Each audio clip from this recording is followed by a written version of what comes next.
महाराज, संतों के संग से जीवन तो बदलता ही है। किस प्रकार? बोले जिस प्रकार से कुसंग से जीवन बदल जाता है। बोलो राधे राधे। आपका अच्छा भला बच्चा कहीं यहां वहां की संगत में पड़ जाए और देखो उसका असर, कितने बढ़िया बढ़िया असर दिखते हैं उसके। तो जब कुसंग का संग पा करके को न कुसंगति पाई नसाई। संसार में ऐसा कौन है जिसने कुसंग किया और उसका पतन ना हुआ हो? ऐसे ही संसार में ऐसा कौन है जिसने जीवन में सत्संग किया और उसका उद्धार ना हुआ हो? जिस प्रकार से कुसंग से जीवन बदल जाता है, उसी प्रकार से संतों का संग पाकर के जीवन एकदम बदल जाता है। संतों के साथ में रहने वाले की, संतों के प्रति श्रद्धा रखने वाले की, संतों के पास में उठने बैठने वाले की उठन बैठन बोलन चालन एक्टिविटी व्यवहार सब अलग होता है। अलग पहचान हो जाती है कि ये व्यक्ति सत्संगी है। और कुसंगी व्यक्ति भी पहली नजर में समझ आ जाता है कि ये कुसंगी है। संग का प्रभाव पड़ता है। आज श्री सुखदेव जी विदेहराज जनक जी का दिव्य ज्ञान प्राप्त पा करके विदेह हो गए। लौट करके पुनः अपने पिता के पास में, व्यास के पास में आए और पिता वेद व्यास के पास में आकर के श्री शुकाचार्य जी ने दंडवत प्रणाम किया।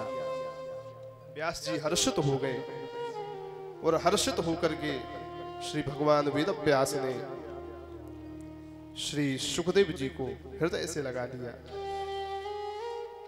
और कहा, बेटा समझ में आया देह में रहते हुए भी विदेह कैसे रहा जाता है?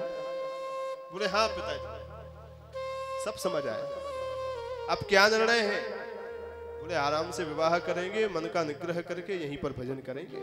बोलो राधे राधे। बस श्री वेद व्यास जी प्रसन्न हो गए और प्रसन्न होकर के भगवान वेद व्यास ने पितरों की कन्या थी जिसका नाम था पीवरी। क्या नाम था? पीवरी।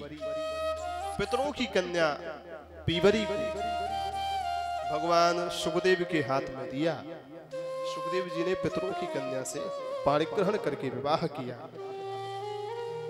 और 4 पुत्र भी हुए जिनके नाम है कृष्ण, गौरप्रभ, भूरी और देवश्रुत। एक कल्प में जहां विवाह हुआ वहां पर 4 पुत्र भी हुए।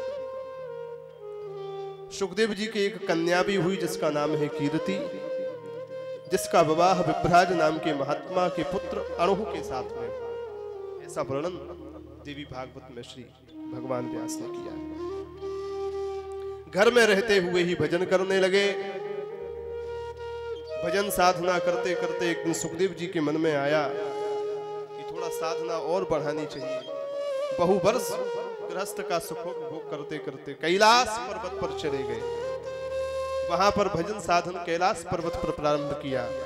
असंग भाव से अविचल होकर के वहां भजन करते, ध्यान करते और एक दिन वहीं पर सिद्धि की प्राप्ति हो गई।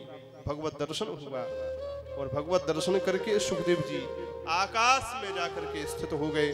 उनका शरीर दिव्य तेज में परिणत हो गया और उड़ करके आकाश में उनका तेज स्थापित हो गया।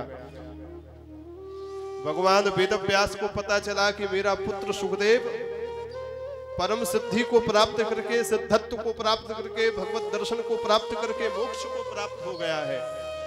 तो इसका सुख तो हुआ पर पुत्र के वियोग का दुख बहुत हुआ। प्रेम बहुत करते थे। पुत्र वियोग के दुख में, सुखदेव के वियोग में भगवान व्यास रुदन करने लगे, बहुत दुखी होने लगे। तब साक्षात भगवान शंकर जिन्होंने व्यास जी को पुत्र का वरदान दिया था, वही भूत भावन भोलेनाथ व्यास जी को दुखी देख करके उनके सन्मुख प्रकट हो गए और प्रकट होकर के कहा, व्यास आप चिंता ना करें, आपके पुत्र ने तो जन्म का फल पाया है। जिस कामना को चाहता था वो उसका मनोरथ पूर्ण हुआ है। आज भी आकाश में चमक रहा है, चिंता मत करें।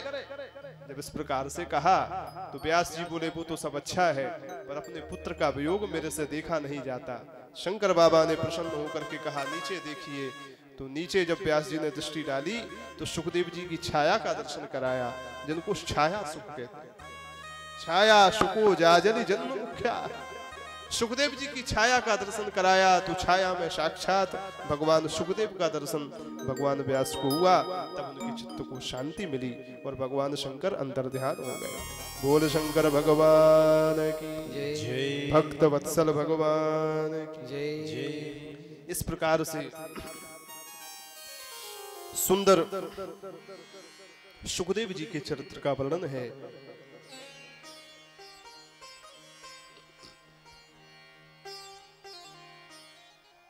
शौनक जी कहते हैं, महाराज भगवान व्यास को भगवती की कृपा से, भगवान शंकर की कृपा से ऐसा सुंदर पुत्र मिला।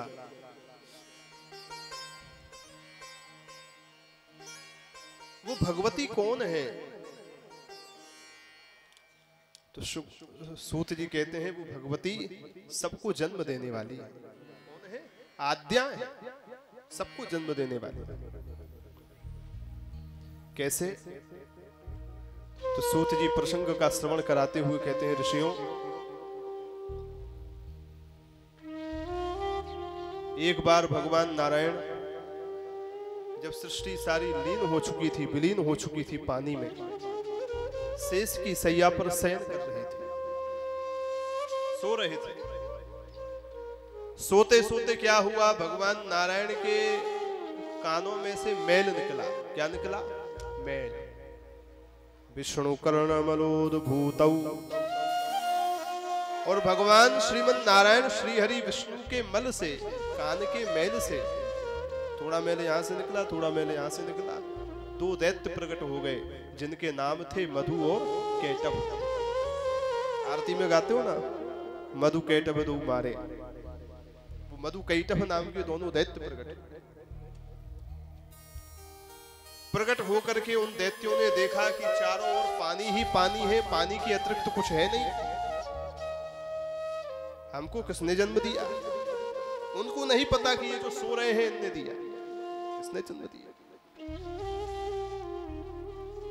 खोज करने लगे हमको किसने जन्म दिया। तो उनकी जिज्ञासा के समय अचानक ही उनको एक शब्द सुनाई पड़ा।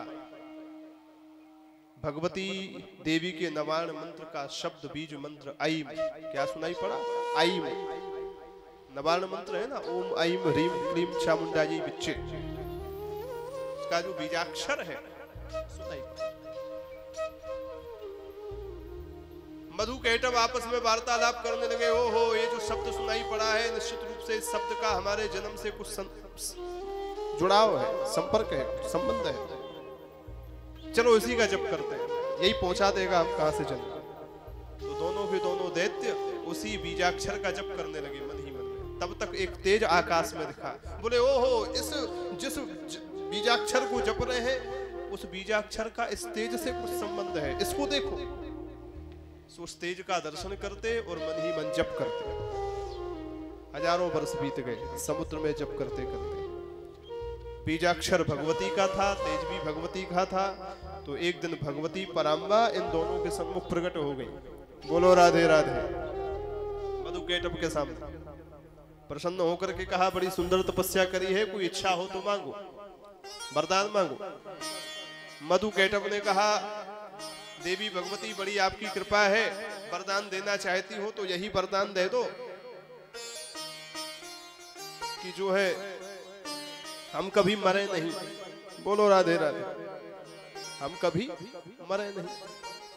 भगवती ने कहा, भैया जिसका संसार में जन्म होता है उसका मरण होता ही होता है, तो सृष्टि का नियम है। अमर होकर के कोई नहीं आया। और जिसका मरण होता है उसका जन्म भी होता है। मरने वाला हमेशा जन्म लेता है, जन्म लेने वाला हमेशा मरता है। जिसका मोक्ष होता है वो कभी जन्म नहीं लेता। हाँ, भगवती कह रही है, जो जन्मेगा वो मरेगा, जो मरेगा वो जन्म लेगा। जिसका मोक्ष होगा ना वो जन्मेगा ना मरेगा। इसलिए भैया तुम्हारा जन्म भयो है तो मरण तो होगा ही, कछु और विचार कर लो, बता दो। दोनों भाई बड़े बुद्धिमान थे, मधु और केटव। दोनों ने आपस में मुंडी हिलाते हुए विचार किए क्या मांगा जाए। थोड़ी देर बाद निर्णय करके बोले भगवती अगर ये वरदान नहीं दे सकती कि हम अमर हो जाएं, तो ये वरदान दे दो कि हम अपनी इच्छा से मरें। जब हमको मरना हो हम तब मरें, कम से कम मरेंगे तो कभी भी मरे पर मरेंगे तो सही। भगवती ने कह दिया तथास्तु। हमारे पुजारी जी महाराज का आगमन हुआ है। चंद्रौल सरकार श्री हनुमान जी महाराज की बड़ी सेवा करते हैं, हम तो पहली ही दृष्टि में पहचान लिए। आपका बहुत बहुत स्वागत है। विराजमान महाराज हनुमान जी महाराज को जब वाल्मीकि रामायण की कथा सुनाई थी पिछले वर्ष, तब पुजारी महाराज से सत्संग होता था वहीं पर। महाराज तो हम क्या कह रहे थे, श्री भगवती से मधु और कैटभ ने मांगा कि हमको इच्छा मृत्यु का वरदान था। भगवती ने कह दिया तथास्तु, जब मरना हो तभी मरना। ये तो दोनों प्रसन्न हो गए। प्रसन्न होकर के इन्होंने क्या किया, घूम फिर रहे थे महाराज, तो एक दिन ब्रह्मा जी पर दृष्टि पड़ी। ब्रह्मा जी पद्मासन पर, पद्मासन माने कमल के आसन पर विराजमान थे। 4 मुंह थे, 4 मुख वाले ब्रह्मा जी का दर्शन करके मधु कैटभ दोनों एक दूसरे से कहे भैया ये 4 मोड़ों वालों कौन है। ब्रह्मा जी के सामने जांग पर ताल ठोक करके बोले आओ हमसे युद्ध करो, नहीं तो कमल छोड़ दो, इस पर हम बैठे। जो वीर होगा, जो विजयी होगा, वो कमल के आसन का सुखोपभोग करे। क्या विधाता बने बैठे हो, आओ हमसे युद्ध करो। ब्रह्मा जी विचार करने लगे, इनके बल के बारे में हम जानते नहीं है, और जब तक शत्रु के बल की पूर्ण जानकारी ना हो तब तक शत्रु से लड़ना उचित नहीं होता। ये नीति है। तो बहुत ही ज्यादा बलशाली हो और तुम एरो गेरो नत्थु खेरो समझ करके लड़वे भिड़वे आ जाओ तो पकौड़ा का हो। ब्रह्मा जी ने कहा दूर ही रहो भैया। तो ब्रह्मा जी क्या किए, बोले ब्रह्मा जी मधु कैटभ से बचने के लिए वहां से भागे। ब्रह्मा जी ने कहा भागो यहां से। कहां जाए, एक भैया कितनी भी विपत्ति आ जाए याद एक ही की आती है, रामकृष्ण श्री हरि नारायण की, वहीं भागते हैं। ब्रह्मा जी भागे भगवान नारायण के पास में, नारायण हमारी इस विपत्ति से रक्षा करें। नारायण के पास में जब वैकुंठ पहुंचे क्षीर सागर में अपनी विपत्ति से बचने के लिए, अपनी रक्षा की गुहार के लिए, तो वहां देखा भगवान तो सो रहे थे। ठाकुर जी तो योग निद्रा में बली, उसी समय मन से ये पैदा हो। अब ब्रह्मा जी खूब स्तुति करें, हे जगदाधार, हे जगन नियंता, हे जगन्नाथ, हे जगत पालक, हम भक्तों की रक्षा करो। जब जब विपत्ति आवे आप ही तो रक्षा करते हैं। हे दया निधान, हे करुणा निधान, हमारी रक्षा करो। पर ठाकुर जी की नींद ही ना खुले, ठाकुर जी सो। ब्रह्मा जी ने मन में विचार किया, भगवान को इतना बुला रहे हैं, ठाकुर जी जगन ही रहे, कैसे जगाएं। भगवान के पार्श्व भाग में, वाम भाग में भगवती महालक्ष्मी भी सो रही थी। ब्रह्मा जी ने कहा अगर भगवती महालक्ष्मी भी जग रही थी तो उनके द्वारा जगवा देते, पर जो स्वयं सो रही हैं तो वो दूसरे को क्या जगाएंगी। जो स्वयं सो रहा हो, सोता हुआ प्राणी कभी दूसरे को नहीं जगा सकता, जागा हुआ ही जगा सकता है। संसार में मोह के अज्ञान में, अज्ञान के अंधकार में, मोह की रात्रि में सारे संसार के जीव सो रहे हैं, सारा जगत सो रहा है, पर सोए हुए इन जीवों को जो जागा हुआ महात्मा होता है वही जगाता है, सोया हुआ नहीं जगा पाता। मोहन सा सब सोवन हारा, मोहन सा जग सोवन हारा, मोहन सा सब सोवन हारा, मोहन सा जग सोवन हारा। देखहि स्वप्न अनेक प्रकार, देखहि स्वप्न अनेक प्रकार, देखहि स्वप्न अनेक प्रकार,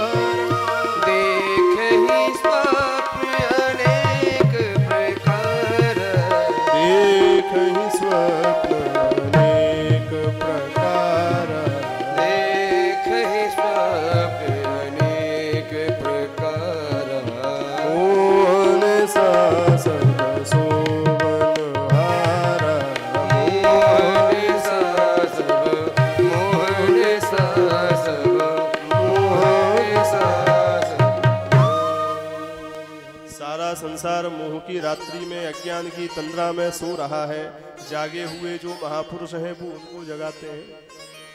सोया हुआ नहीं जगा सकता। ब्रह्मा जी ने कहा माँ लक्ष्मी स्वयं सो रही हैं तो अब कैसे जगाए? आहा, मन में ऐसा लग रहा है कि भगवान श्रीमन नारायण बहुत ही गहरी योग निद्रा में विलीन है। ये सो नहीं रहे हैं, ये सुबाए गए। बोलो राधे राधे। एक तो आदमी स्वयं सोता है, दूसरा नींद की गोली देकर के सुलाया जाता है। ये सो नहीं रहे हैं, ये सुलाए गए। किसने सुलाया है? भगवती ने सुलाया है। तो अब ये सो रहे हैं तो ये जगेंगे कैसे? बोले जिन्होंने सुलाया है वही जगाए तो जगाए। नारायण के चरणों के सम्मुख खड़े खड़े ही श्री ब्रह्मा जी महाराज ने भगवती का स्मरण किया। हे भगवती, हे पराम्बा, हे जगदम्बा, हे दुर्गा दुर्गति नाशनी, इस समय मेरी बड़ी दुर्गति हो रही है, मेरी इस दुर्गति का आप नाश करें। ये मधु कैटभ हमारी दुर्गति कर देंगे महाराज, हमारी आप रक्षा करें। भगवती से प्रार्थना करना प्रारंभ किया।